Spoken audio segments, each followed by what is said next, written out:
And joining us right now is Canadian Prime Minister Justin Trudeau. Thank you so much for being here. Glad to be here, Jay. Really appreciate it. President-elect Trump has been needling you a bit, calling you Governor Trudeau, talking about making Canada the 51st state. Did you have any interaction with him today? No, not today.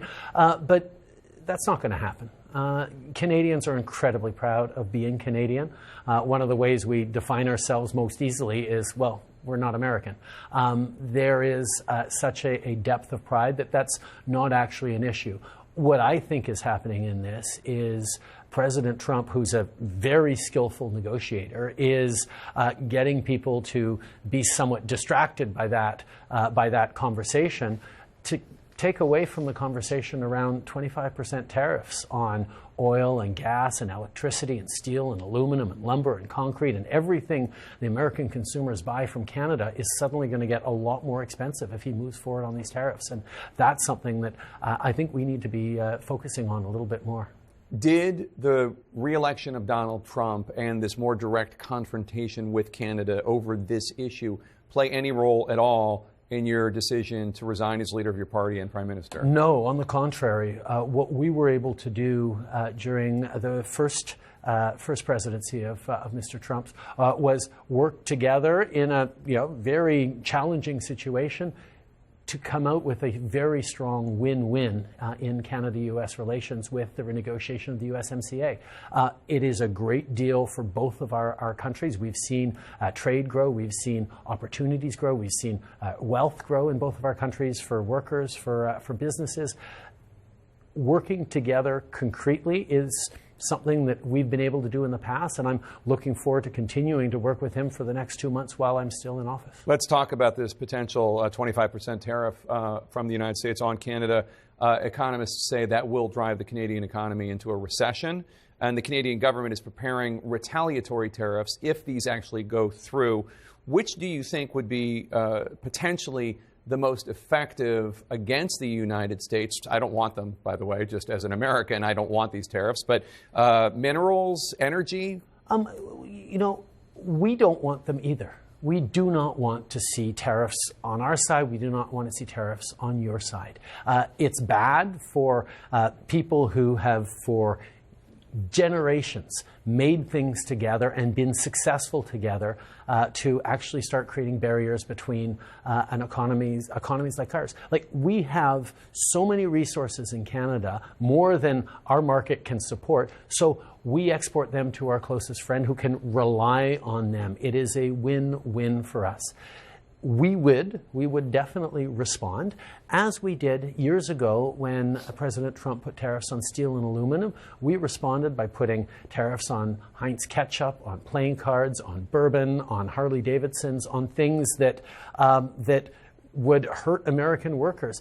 But we don't want to do that because it drives up prices for Canadians and it harms our closest trading partner. Is there nothing that Donald Trump is saying about trade status and relations right now where you think that he has a point? There's nothing you think that is unfair? I mean, the conversation around tariffs started around border concerns. And what I spoke with him about in Mar-a-Lago was the fact that less than 1% of migrants into the United States, less than 1% of fentanyl into the United States comes from Canada. But there are absolutely more things we can do. And you pledged $1 billion to enhance border security. And we're strengthening. That's a clear win for President Trump that got us to do even more to reduce even further the minimal amounts coming in. On trade, there's more that we can do, but we should be focused on making sure that we're replacing Chinese lithium or Chinese germanium or Russian titanium into American productions by relying on your closest and friendliest trading partner in Canada. We can be a strong supplier of things that the U.S. needs to compete around the world because we can do it together. That's the argument that I'm making. So the struggle that you were having domestically, your disapproval rating had to do with, as I understand it, discontent with your government because of high inflation and the economy, and also because of immigration policies. Those are also issues that the left-wing party in this country has faced a lot of disapproval of and just lost an election over. It seems like voters in both of these liberal democracies are sending a message to left-wing parties, liberal parties. We don't like how you're doing the economy when it comes to inflation. We don't like how you're doing immigration. There are a lot of feelings involved. I mean, if you look at the actual numbers, inflation in Canada was lower, came down quicker. Our economy bounced back faster after the pandemic than anyone else's, including the United States. We're projected to grow faster than the United States and all other G7 countries next year. Our economy is doing very well. But when someone's paying $8 for a head of lettuce, it doesn't matter that you're doing better than they are in Spain or somewhere else. There's a sense that, okay, something's got to give. And that's where incumbents are in trouble everywhere everywhere around the world, not just in our two countries. The issue, though, is that in a time of crisis, responsible politics is around focusing on things that actually make a real difference in people's lives. We delivered $10 a day childcare. We're delivering a dental care program that provides free dental care to people who don't have coverage. We're moving forward on putting a price on pollution that puts more money in the pockets of 8 out of 10 Canadians, of middle-class Canadians. These are policies that are not short-term. They're policies that will have a deep impact in the well-being of Canadians and of our country for years to come. Now, you can take those policies, like a child care policy, and say, oh, see, that's just about wokeness and about women's rights. Well, no, it's about getting more women into the workforce at a time where we need economic growth. That's what it is. But when you get I